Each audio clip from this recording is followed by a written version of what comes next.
मध्य प्रदेश विधानसभा चुनाव में बीजेपी की प्रचंड जीत के बाद से ही इस बात के कयास लगाए जाने लगे थे कि शिवराज सिंह चौहान को 2024 तक के लिए मुख्यमंत्री पद सौंपा जा सकता है। हालांकि कई लोगों के नाम सीएम पद की रेस में आगे चल रहे थे, लेकिन एक बार फिर प्रधानमंत्री नरेंद्र मोदी और अमित शाह की जोड़ी ने सभी को चौंकाते हुए मोहन यादव को मध्य प्रदेश का मुख्यमंत्री बनाया।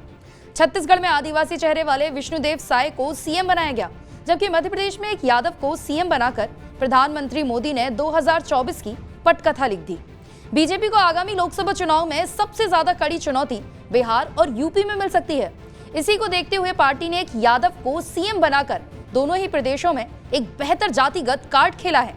कहते हैं दिल्ली का रास्ता यूपी से होकर जाता है, और ऐसे में चौधरी हरमोहन सिंह यादव की 10वीं पुण्यतिथि के अवसर पर एक कार्यक्रम में प्रधानमंत्री नरेंद्र मोदी द्वारा आभासी संबोधन को यादवों के बीच बीजेपी की पहुंच के तौर पर देखा जा सकता है।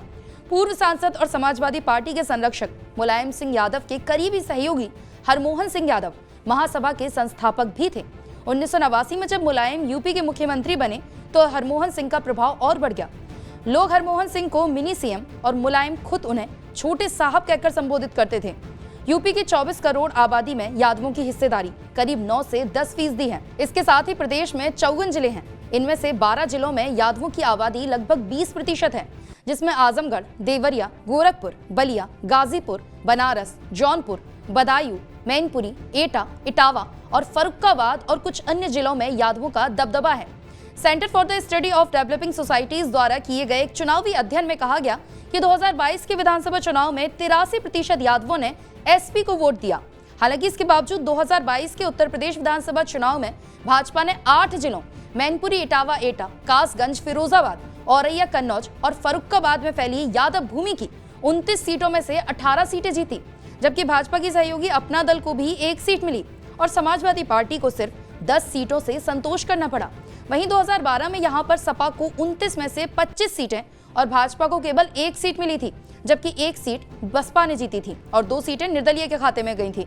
2017 में मोदी लहर पर सवार होकर भाजपा ने यादवगढ़ को ध्वस्त कर दिया और 29 में 23 सीटें जीती, जबकि समाजवादी पार्टी केवल 6 सीटें हासिल कर सकी। बिहार में हाल ही में जारी जाति आधारित सर्वेक्षण आंकड़ों के अनुसार राज्य में अन्य पिछड़ा वर्ग में यादवों की आबादी सबसे बड़ी है, जिनकी कुल आबादी 14.26% है, जिसमें सेंध लगाने की तैयारी भी बीजेपी ने कर दी है।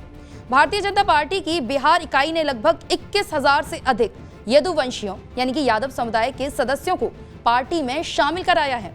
आरजेडी सुप्रीमो लालू प्रसाद ने मुस्लिम यादव मतदाता के दम पर बिहार में 15 सालों तक शासन किया। हालांकि 2013 में भाजपा ने नंदकिशोर यादव को बीजेपी ने विपक्ष का नेता बनाया था। बिहार में कुल 40 लोकसभा सीटें हैं, लेकिन मधेपुरा, सीवान और गोपालगंज की सीटों पर यादव मतदाता लगभग 50% से ज्यादा हैं। 2024 के लोकसभा चुनाव में यादव प्रभाव वाली सीटों पर मुकाबला मुख्य रूप से राष्ट्रीय जनता दल और भारतीय जनता पार्टी के बीच होगा।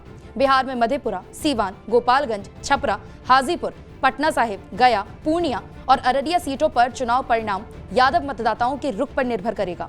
लोकसभा चुनाव में बीजेपी यादवों के बीच पैठ बनाने में कामयाब रही, लेकिन पिछले बिहार विधानसभा चुनाव में बीजेपी को बिहार में हार का सामना करना पड़ा, क्योंकि 2014 में बीजेपी को वोट देने वाले राजद समर्थक 2015 में वापस राजद जदयू में चले गए। दिलचस्प बात यह है कि बीजेपी यादवों की दूसरी पसंद बनकर उभर रही है। वे भाजपा की तुलना में बसपा, जदयू को वोट देने के प्रति कम इच्छुक हैं। अखिलेश यादव कई मौकों पर बीजेपी की आलोचना करते हुए कह चुके हैं कि ये सिर्फ सवर्णों की पार्टी है, लेकिन जिस तरह से बीजेपी ने मध्य प्रदेश में मोहन यादव के नाम का कार्ड खेला है, उससे सपा प्रमुख पर अब दबाव जरूर बनेगा। इसके साथ ही लोकसभा चुनाव के दौरान यादव वोटों का एक हिस्सा एनडीए की ओर ट्रांसफर हो सकता है। इसका सबसे बड़ा कारण यह है कि अगर मतदाताओं को बिहार में आरजेडी या यूपी में सपा के सत्ता में आने की कोई उम्मीद नहीं दिखती है, तो यादव वोटों के भाजपा और एनडीए की ओर जाने की गति बढ़ सकती है। इसलिए एनडीए को यूपी और बिहार में लोकसभा चुनाव के दौरान अधिक यादव वोट आकर्षित करने का भरोसा है, जिस पर मोहन यादव का नाम सोने पर सुहागा है। इसके अलावा विधानसभा चुनाव में कांग्रेस ने सपा को ये कहते हुए सीट शेयरिंग से मना कर दिया था कि इंडिया गठबंधन लोकसभा के लिए है और अब गठबंधन की बैठक 19 दिसंबर को होगी।